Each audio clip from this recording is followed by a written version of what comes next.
All righty. Good afternoon, everyone. Thank you so much for joining the Academics College session for the College of Education. Before we get started today, I'm going to go over some housekeeping items just to keep you guys abreast of the information today. Okay, so this session will end promptly at 2:45 to ensure that there is a adequate time for transition in between sessions. For the purpose of attendance, you should have signed in using your first and last name. Please use the Q&A box to ask questions throughout this session. We'll make sure to circle around to the questions at the end of the presentation. We ask that you refrain from recording. And this session will be recorded for your use. We'll post this on our Office of Undergraduate Admissions YouTube at a later date. And please let us know how your day is going and what your interests are. Utilizing the hashtag NCAT Open House or NCATOH20 to let us know how you are enjoying the day.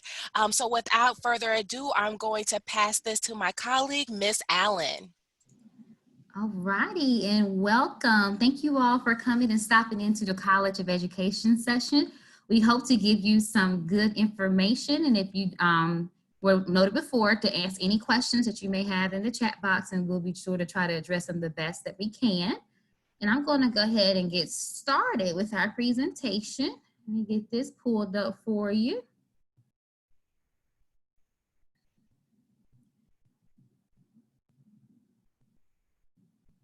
All righty, here we go. Let me go back one.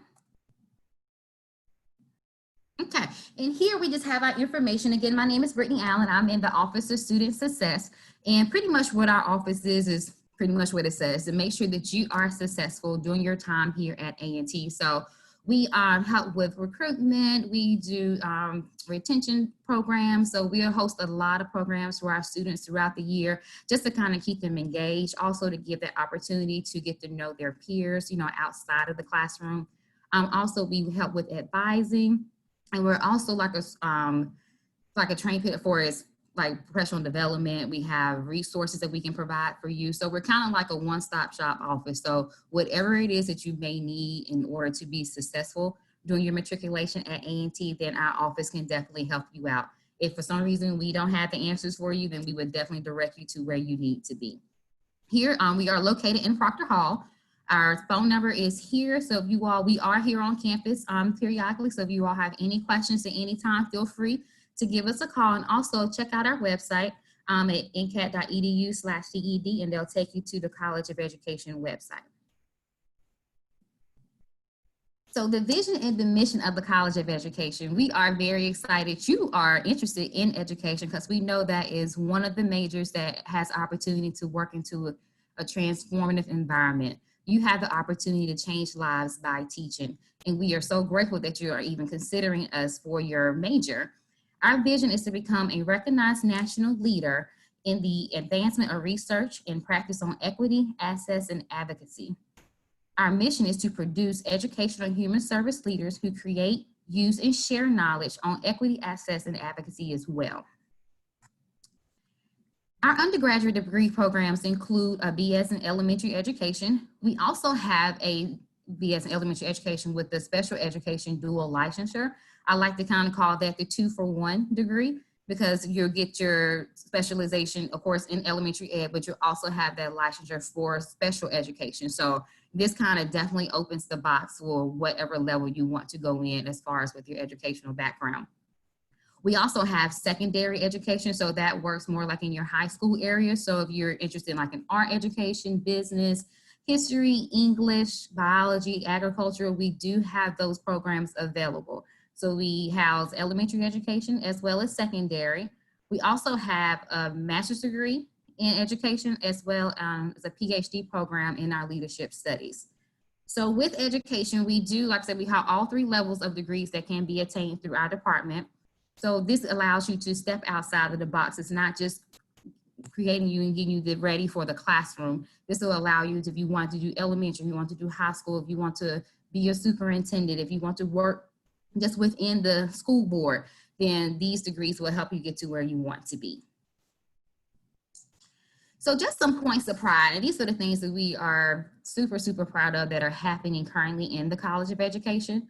We were ranked number 4 as one of the best value colleges of education in North Carolina by the NCTQ. We were ranked number 10 in the as HBCU in the nation for producing minority teachers. We have a 95% pass rate on our Praxis 2 in Pearson licensure exam, and I'm going to stop and just give a round of applause for that in general, because we work very hard to make sure that you are prepared and ready to get your licensure, because what will be the whole point if you can pass your licensure that you can get into that classroom. So we have different type of boot camps that are available. We have off-site tutoring that are available. We have one-on-one sessions. So it's something that you need more work with after you take your Praxis core exam. If you feel like you need more work in areas, we have the resources that are available for you to pass and be ready. Another thing that we are super, super proud of is that we had 100% employment and graduate enrollment from our seniors from last year. So that deserves an applause as well. So everyone that's graduated, they've either accepted a job or they've gotten into grad school. So it was no educator left behind. We have had the opportunity to award multiple scholarships. Our students were just awarded. We actually had about 15 of our seniors that were awarded $5,000 each. We had an anonymous donor who gave money to our department because they realized that our students are out and they're doing their student teaching. Of course, now it's virtually. So now they're spending a lot more time trying to get their lessons together to present virtually, so they don't have time necessarily to work their other jobs. So an anonymous donor came in and gave money to help these students throughout their matriculation to use however they needed, whether it's go towards tuition or to help with expenses, anything that they needed to do, they were able to have that. So we also had other scholars that had came in that were awarded $5,000 toward their tuition. It was about 10 of those. So there are multiple scholarships. Like I said, education, people are always giving into the program. So it's now more than ever, especially with COVID, they are seeing that what the importance of teachers are and how much much harder they're working now and how much harder they work in general. So money is available. We do have student organizations that you can be a part of. We have the Council for Exceptional Children. We have our Kappa Delta Pi, which is our International Honor Society. We have our College of Education Aggie Advocates and Ambassadors. This group of students, they do help us throughout the year with different types of programs. They're out volunteering. They're out at the schools. They're helping teachers out outside of their student teaching. They're there to help out. We also have the North Carolina Association of Educators. So student development opportunities. Pre-COVID, we did have a lot of study abroad opportunities that were available. Just this year, early this year, our students had the opportunity to travel to Belize, and I was afforded the opportunity as well to travel with them. So we spent about a week and a half in Belize, and we worked with 2 elementary schools. So we spent a few days at one and a few days at the other. So the students were able to kind of just teach outside of their comfort zone. They went in and assisted their main teachers, and then towards the end of the week, they were able to teach the classes themselves. So like I said, we traveled to Belize, we've been to Germany, we've been to France. We have a partnership with the school in the Dominican Republic. So hopefully once things pass over, we'll get back to our study abroad experiences. We also have an urban exchange experience program with Western Carolina University. And during the year, we'll have the students from Western Carolina has the opportunity to come to A&T, and then our students have the opportunity to go to Western Carolina. So that way you can kind of get the experience from both ends, so versus a PWI versus a HBCU. Professional conferences, we have several conferences throughout the year. We're also working hard to get those conferences available for Zoom. So those are available throughout the year for our students so they can attend, and also they can get their hours that are needed for their professional development. So our field-based experience and internships, one thing that we do pride ourselves in the College of Education in regards to our field experience, you start as early as your freshman year.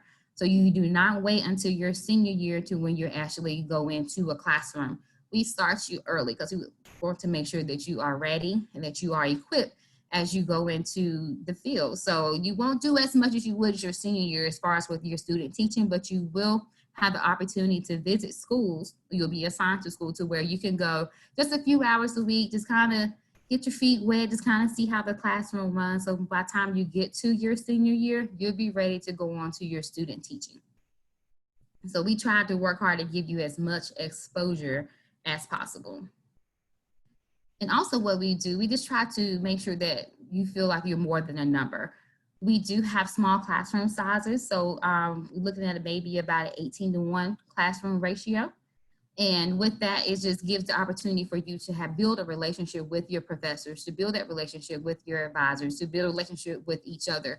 So that's, even though like I said, we may be small in number, but we do make an extremely large impact, because we all know that without teachers, there wouldn't be doctors, there wouldn't be lawyers, there wouldn't be pro athletes, there wouldn't be anybody, because the teachers are the main source. We're the ones that have come in to have opportunity to change lives.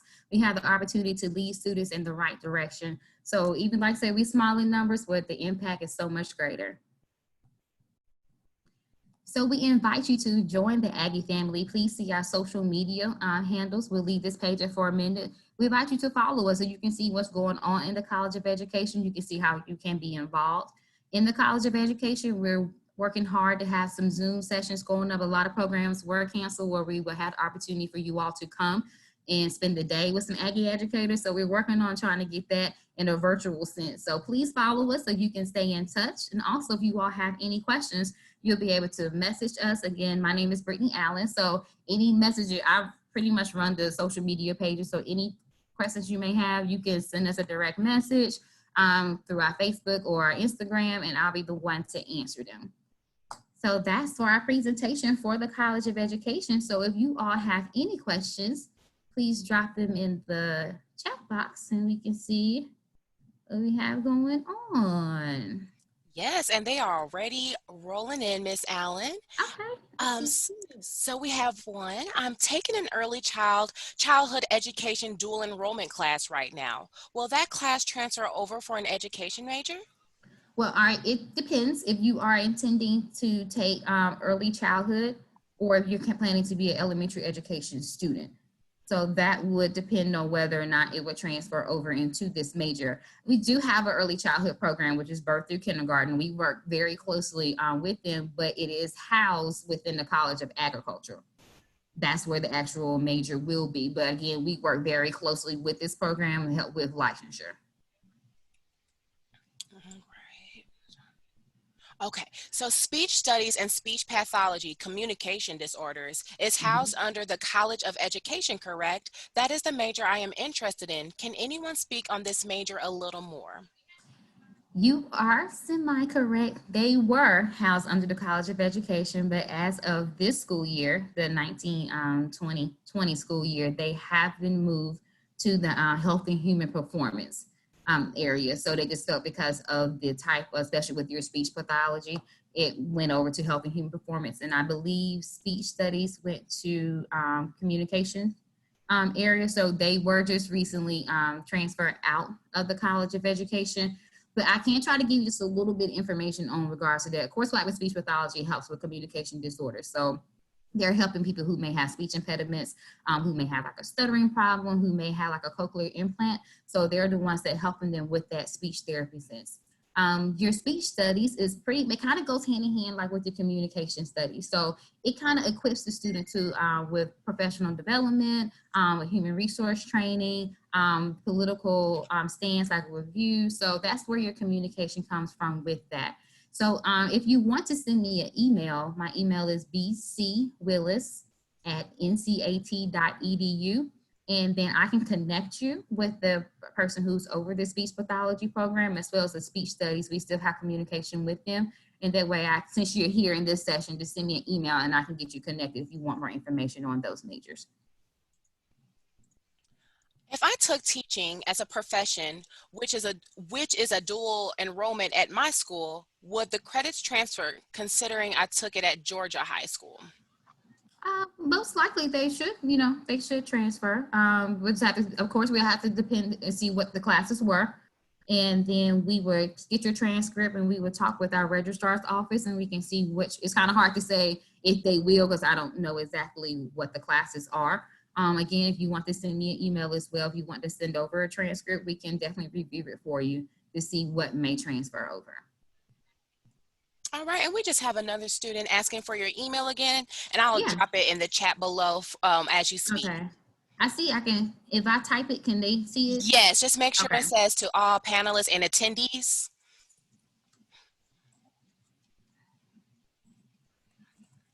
Okay. So I sent it to the person who did it, but I'm also going to put it in the chat. Perfect.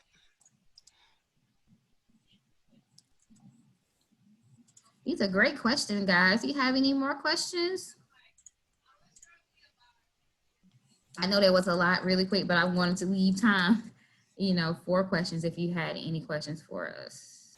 Yes, we have one. What's a day like for students in the College of Education program? Awesome question. So the day would kind of vary also just depending on what grade level that you are in. So of course, like your freshman year, like I said, you're going in, you're taking your general study classes. So you have the opportunity and the freedom to choose your classes. So you don't necessarily have to start at 8 a.m. You can start at 11 a.m. and go to in the evening. So that varies. So you do have freedom in a sense of when your classes will be. Like I said, we do start the field placement early. So you'll be spending a few hours during the day. You can select your hours of when you will go out to your assigned elementary school. And we work with Guilford County very closely. So we try to assign our students. We definitely take in consideration transportation, things of that sort. So we try to assign our students who are extremely close to campus as far as like the elementary school assignment. So then you may have an hour or so there. And then, like I said, it just depends on your classes and depends on if you're joining any type of clubs or any type of organizations. And with that, so basically, it all really kind of depends on what you make your schedule out to be. But you will, like I said, you're jabbing to your general studies classes. And then, like I said, you have the opportunity to start taking some of your education classes during your freshman year too.